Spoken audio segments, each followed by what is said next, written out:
Both sides of Front Street were blocked. She's one witness for the south end. He's the other witness for the north end. This gentleman interviewed both of them. So now we know for a fact both sides of Front Street were blocked. And I'm sure everybody wants to know, how is this mismanagement possible? How is it possible that their internet and their phones would be down the whole day before the raging fire raged? There was a small fire, they put it out, no big deal, but their phones were down that whole day. Something caught my attention when he was interviewing this gentleman. He said, hey man, I'm walking. People would say, hey man, you want to ride? He was like, nope. People would get in and they would say, this is what he said, well, they're telling us to go by car. I keep thinking, who's telling them to go by car? Does anybody know? Is this like on the radio? Who was telling everybody to go by car? Because after a short while, he's walking, he just starts hearing boom, boom, boom, boom. And remember, both sides are blocked. Both sides.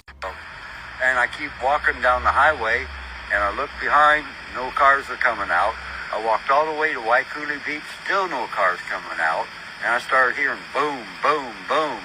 And then I heard people screaming and stuff. You're saying they were blockaded in by the police at the end of Front Street?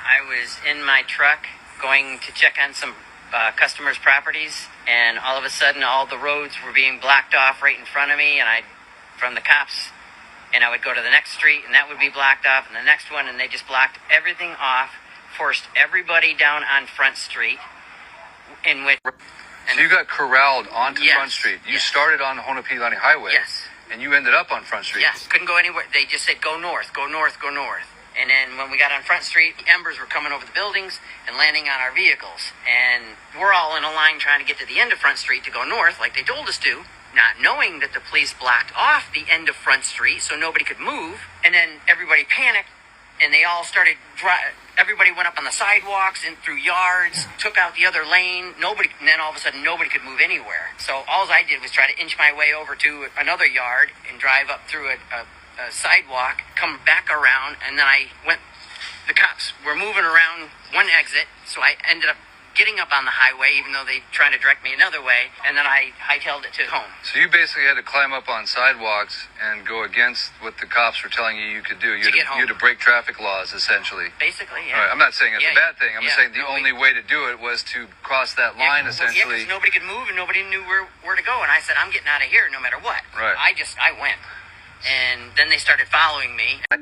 I don't believe it's any mistake that one of the people that I interviewed today is Lonnie. If you haven't seen that interview, please go and look at it, because it's just like God to put us in touch with an individual that was on the south end of Front Street. So she was trying to escape the fire from Puamana. Puamana is a 20-acre oceanfront townhome community, luxury townhome community on the south end of Lahaina. That's where she has worked for the last 12 years, and with 14 other people that are now unemployed and have no money and need help.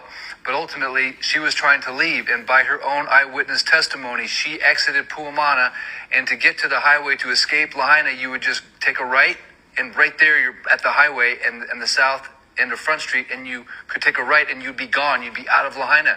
That was blocked. It was literally blocked. The south end of Lahaina, at the time that she was leaving, which I think was 3:30 p.m., she could not just go back.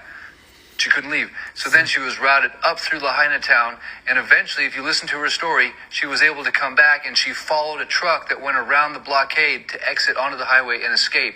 Ultimately, what I'm piecing together here is the people that had the most success getting out of Lahaina are the ones that were pushing through the blockades, going around the cones, ignoring what the cops were doing. I don't know why they're doing it, but we now have two definitive points of evidence. What happened on the north end of Front Street, and now with her testimony, what was happening on the south end of Front Street.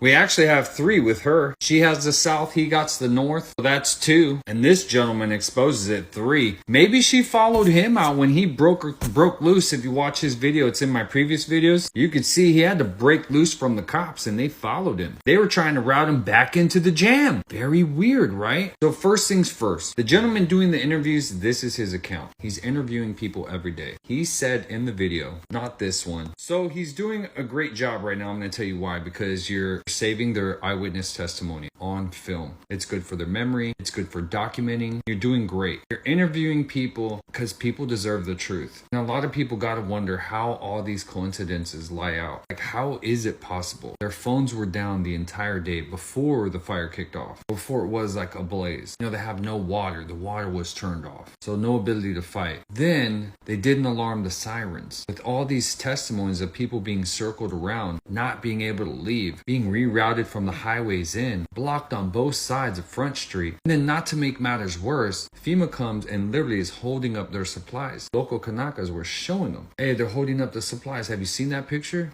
It's this picture right here. And the guy literally shows like, dude, they're holding up our supplies. We're doing our best. We're doing our best. He's awesome. He told them where the containers were and they got him. So it worked. He did a good job. Good job, brother. In that video, they also exposed that FEMA is literally over there for clout. They make money, they burn off. Everybody there knows it. And that gentleman I just showed you, exposing it firsthand. And he's saying in the videos, go watch his videos, he's being contacted from everybody who's dealing with him, from the Paradise Valley fires, all over the different places that have already previously happened, where FEMA gets there and does no help, makes money and leaves. And what is happening right now?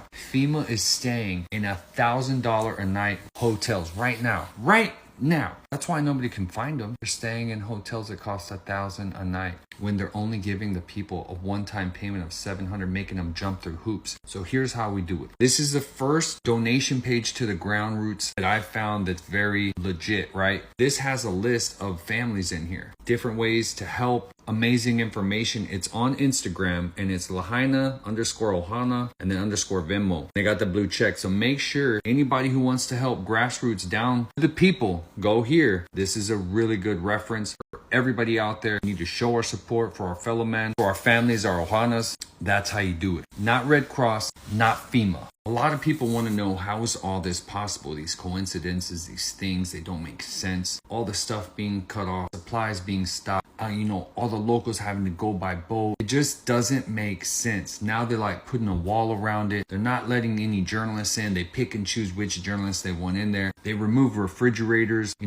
next morning, all of a sudden, and bodies in cars. Like, real odd stuff is going on over there in Lahaina. And right now, most people don't know, they've cut the people as a media blackout, and they've gave them such poor internet connection that most people in Lahaina don't have a way to relay these stories to us. It's rare. Everybody says the service is horrible. We don't have service. What's going on? Something is up, and I want to show you. In one of my previous videos, he already stated, he already put in the paperwork to take the land. He's not looking. It's a done deal. Okay, but why and how? This is why. This is the how. And you can learn this. And this is all you need to know. It's right here, guys. You want to know the truth? It's ugly, but here it is. It's Agenda 2030. Oh, come on, Kenny, you conspiracy theories. You're doing so good. No.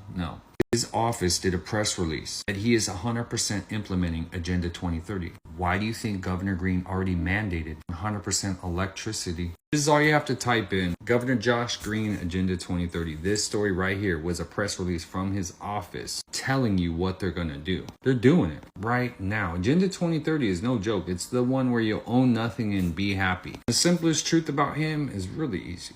We'll start with the simple stuff. Look up this story right here. This is where it came from. And go read it. 30-year veteran, lieutenant, states he lost 20 pounds, made him sick. This guy made him sick. The dude's like running around like a tyrant, making everybody's terrified of him. Getting $50,000 more pay within 50 days of being there. Everybody's quitting, filing complaints on him. This is the easy part. The hard part, I already know about him from an incident that happened that most people have never heard about. Ben and Rob created Edge of Wonder. These are amazing researchers. Really love the guys. They've been banned for all their content. I mean, they put a real open-minded perspective out there. And you know what happened? A group of FBI whistleblowers gave them a document from the Vegas shooting, from their investigative research. You know what they concluded? Some very scary stuff. And there's proof of video footage of first-hand people on the ground who saw everything that happened. It's all in this documentary that they created. And Pelletier was the one who handled all that, who covered all that. If you watch this documentary, it'll show you everything you need to know about Mr. Pelletier, the inner workings of crimes against humanity. Because this first-hand footage of cell phone footage, you will be shocked and wonder how you didn't know. This is what they created, Rise TV, and this is the documentary called False Flags. You will not be the same, and it'll make a lot of sense the way it's happening right now.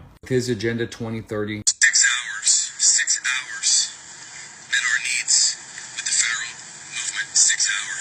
That's Agenda 2030, formerly known as Agenda 21. And you could sum it all up with that right there. The truth is, change comes by you and me. Support your fellow man, support the grassroots people on the ground, and let's all be the change we want to see. State Nationals rock.